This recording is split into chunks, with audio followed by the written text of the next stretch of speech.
How's your daughter? My daughters are wonderful, wonderful.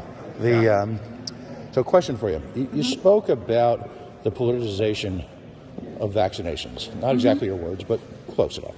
Close.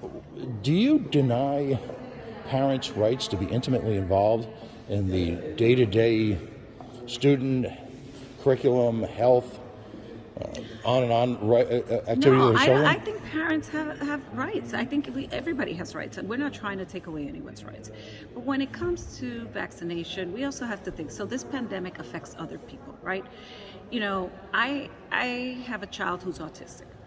Mm-hmm. And I did his vaccinations on a different timeline than what was suggested. I did do that, but I also know, but I got him vaccinated, right? Mm-hmm. Because it's my responsibility as a parent. Every parent has to make choices of how they do things.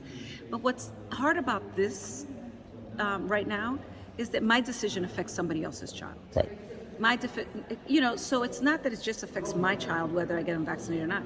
It affects everyone. This is something that we're dealing with together. So no, we don't want to take anyone's rights away. We don't want parents not to feel like they can be part of the conversation. That's not what we would like to do, and I want to make that clear to everyone. There's one final follow-up. There's a prevailing theory, if you will, that the onset of in-home education, remote learning, brought parents in direct contact with their school systems in a way that really they hadn't been in probably generations. A lot of reasons for that: dual income requirements, working. I mean, just the challenges of life in a new millennium, right? Yeah. So there's also this feeling that parents are just horrified at everything from, conversations about teaching about pleasurable sex to 5th and 6th graders, to the curriculum, to the test results.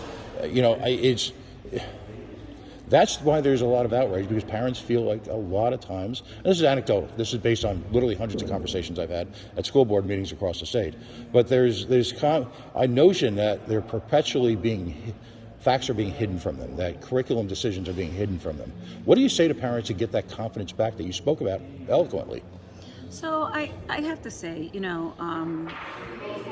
they should make their voice heard. Like this is a democracy, right? But here's the challenge that there is with education. Everybody thinks they're an expert. Mm-hmm. You go to school to be able to do the work that we do in schools. I think that if there is a feeling like we're hiding things, it's having more open conversations. We may not like everything, or we may not agree on everything, but I think we need to be transparent and open. And there are things that we're just not going to agree on. But just because you have a child doesn't make you an education expert. But what it does, it makes you an expert on your child. And I am fully in agreement with that. And I'm willing to sit and talk to whoever wants to have the conversation. Okay, thank you very much.